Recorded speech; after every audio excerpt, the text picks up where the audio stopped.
अपनी थकान उतार रहे थे। तभी एकाएक कि उन्हें किसी चीज के टूटने और किसी के जोर जोर से हा हा हा हा हा कर सांसें लेने तथा कुछ चबाने जैसी आवाजें आने लगी। अचानक से ये डरावनी आवाजें सुनकर कुछ देर के लिए सब चौंक गए। वो भय जो अब तक सब कुछ शांत रहने की वजह से उन लोगों के दिल के किसी कोने में जा दुबका था, फिर फन उठाने लगा था। लेकिन फिर भी वे अपने दोस्तों को ढूंढना चाहते थे, इसलिए पूरी हिम्मत करके अपना समस्त साहस बटोरकर वे लोग उस आवाज वाली दिशा में आगे बढ़े। पता नहीं वहां हा हा हा वहां क्या होगा, ऐसे प्रश्न उस समय उन सबके दिमाग में लगातार उठ रहे थे। उन सबको किसी न किसी अनजाने भय ने घेर लिया था। वे लोग जब उस जगह पर जा पहुंचे जहां से वे भयानक आवाजें आ रही थी, वहां उन लोगों ने झाड़ियों की ओट से छिपकर सामने का जो मंजर देखा उसे बता पाना रूह कंपा देने वाला था। वहां दीपक और शिवम की लाशें पड़ी थीं और उन पर वो कभी बिना सिर वाली प्रेतात्मा अपने वहशीपन का नंगा नाच कर रहा था।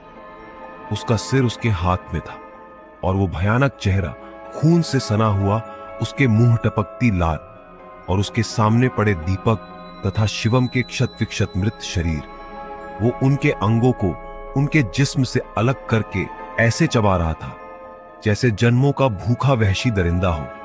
यह खौफनाक, अविश्वसनीय, भयानक मंजर देखकर स्नेहा और विपुल की चीख निकल गई। रुचिका और अनुराग ने उनकी आवाज दबाने के लिए उनके मुंह पर हाथ रखकर उसे दबा दिया, लेकिन तब तक बहुत देर हो चुकी थी। उस वहशी खून की प्यासी प्रेतात्मा ने उन लोगों की चीख सुन ली थी और गुस्से में वो उनकी तरफ लपक पड़ी थी।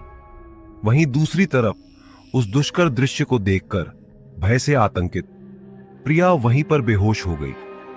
ये सब कुछ इतना अचानक हुआ कि वे लोग खुद को संभाल ही न सके और जिसको जहां रास्ता मिला वो वहीं भाग लिया। रुचिका, राहुल और प्रोफेसर साहब बड़ी मुश्किल से बेहोश प्रिया को लेकर वहां से निकलने में सफल हो गए, लेकिन आखिर वही हुआ जिसका डर था। संगठन की शक्ति टूटकर बिखर गई और वही हुआ जो बाहरी घाटे की भयानक अतृप्त भटकती आत्माएं चाहती थी। वे सब मिलकर भी उन लोगों पर एक साथ वार नहीं कर सकती थी।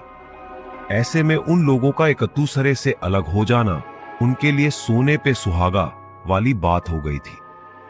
पूरा जंगल जो मृत आत्माओं से भरा हुआ था जाग चुका था।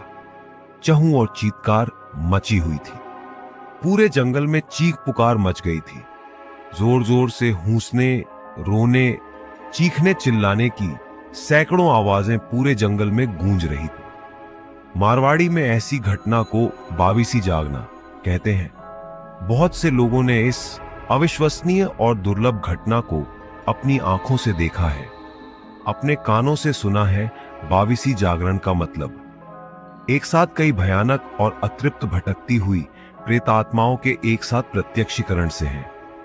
स्टूडेंट्स के इस ग्रुप ने भी आज इस दुर्लभ और अकल्पनीय पारलौकिक घटना को प्रत्यक्ष रूप से देख लिया था। बाविसी जागरण की घटना को देखने के बाद कभी कोई जीवित नहीं बचा। कुछ लोग इस घटना को देखते ही भय से अपने प्राण त्याग देते हैं। कुछ लोग पागल होकर शनय शनय इन दुरात्माओं का ग्रास बन जाते हैं। कोई बिरला इंसान ही इस भयानक घटना को देखने के बाद सही सलामत जी पाता है। ऐसे में क्या इन लोगों का जिंदा बच पाना संभव हो पाएगा उस भयावह वातावरण में जहां चारों ओर सिर्फ और सिर्फ प्रेतात्माओं का विकराल क्रंदन सुनाई दे रहा हो? ऐसे में किसी भी आम इंसान का इतनी देर टीक पाना संभव ही नहीं था। ऊपर से वे सब लोग एक दूसरे से अलग हो गए। इस पिशाची माया और खौफनाक जानलेवा आवाजों के चलते एक एक करके उन सबके माथे की नसें फंटने लगी थी। ये खौफनाक आवाजें उनके कानों में और शरीर पर तेजाब की तरह जल रही थी। ऐसे में राहुल, रुचिका और प्रोफेसर साहब ने हिम्मत दिखाते हुए बेहोश पड़ी प्रिया को एक जगह लेटाकर उस पर अपनी पानी की बोतल से थोड़ा पानी छिड़का ताकि उसे होश में लाया जा सके। पानी की बूंदें चेहरे पर पड़ते ही संजीवनी बनकर उभरी और प्रिया को होश आ गया। लेकिन होश में आने के बाद का नजारा तो और भी भयानक था। वे जानलेवा भयानक आवाजें जैसे ही उसके कानों में पड़ी, वो डर के मारे चीखने चिल्लाने लगी। राहुल और रुचिका ने किसी तरह उसे संभाला। उनके सांत्वना देने से वो थोड़ा संभल तो गई, पर उसके दिल का डर उसके चेहरे पर साफ झलक रहा था। वहीं उन भयानक आवाजों का कहर अब और भी बढ़ने लगा था, जिसकी वजह से उन लोगों के कान और नाक से खून निकलने लगा था। सांस लेने में तकलीफ हो रही थी, गला सूखकर चूबने लगा था। ये हमें क्या हो रहा है सर?